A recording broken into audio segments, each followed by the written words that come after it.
Today we're going to be making a famous Egyptian slash Middle Eastern dessert. Sometimes they call it Zalabia or Lukmat al-Adi or Lukamet. It's got many names. It's basically like super fluffy donut holes. But we're not going to stop right over there. We're actually going to fuse it with churros. Want to see how it turns out? Now we're just going to start with our yeast mixture. So here we're going to start with a tablespoon of sugar, tablespoon of yeast, and 3/4 of a cup of lukewarm water.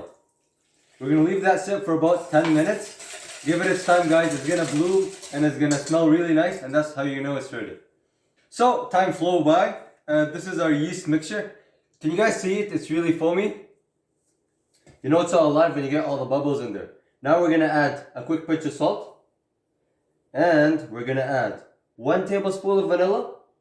That's our special touch. Here we've got 1.25 cups of flour. Dump it right in. And it's really simple. We're just going to mix it until it's really well incorporated. Just cover it up and let it sit. Now you could add up some water as you go. So we actually added 1/4 cup of water to this dough. Here you guys can see from the dripping the consistency we're looking for. That's the one. Yep. So we're going to let it sit for 1 to 2 hours to proof. I know it looks messy, but we have to set up the scene. So this is our batter. It's bubbly. This is what it looks like. Guys, you need to mix it first to get rid of the air bubbles, or else, the Zalabia will be, or the donut holes, they're going to be, very fluffy and just super crunchy. They won't be nice. Yeah, and then we're just going to take our batter and put it in our piping bag so we can pipe it into the oil.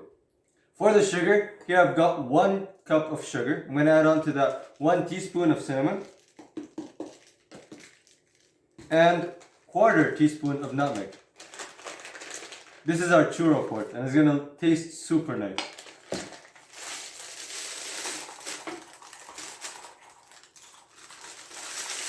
It's a light brown color for the sugar. I got my piping bag all ready. After we fry them, we're just going to put it on this net over here to let it drain the excess oil before we put it into our sugar. Yeah, only a couple of seconds over here. So here, guys, we're dropping our Zalabia into the oil. When they're about that much, we're going to chop it with our scissors to go right in. The heat is around low, medium, low, because they actually fry really quick, so keep your eye open with them. And guys, we always want to dip our scissors into the oil every once in a while, just so the scissors, don't stick to the Zalabia batter.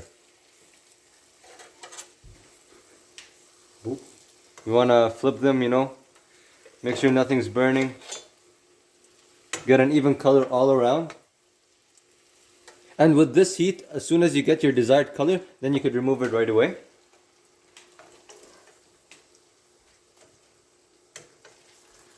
Just like so. Guys, you see how the bubbles are bubbling? We don't want too much. We don't want it to be too aggressive, or else our dough will just burn before it cooks on the inside. It's going to be very chewy and annoying. We want the perfect jalebi over here. Guys, let's pretend as if we didn't taste it yet.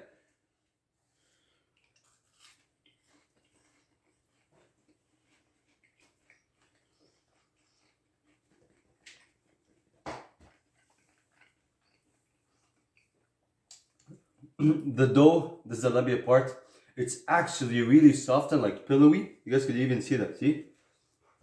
It's really pillowy, but then it's actually really crunchy on the outside too till now. And that really helps it with the sugar that's on the outside. You guys can't even imagine how perfect this dough turned out. And as for our churro side, the cinnamon sugar, absolutely genius. And I also love the touch of nutmeg in there. Just adds, a hint of flavor that you might be missing on. Well, guys, that was it for today. Don't forget to like, subscribe, turn on the notifications bell, and comment down below what you guys want to eat next time.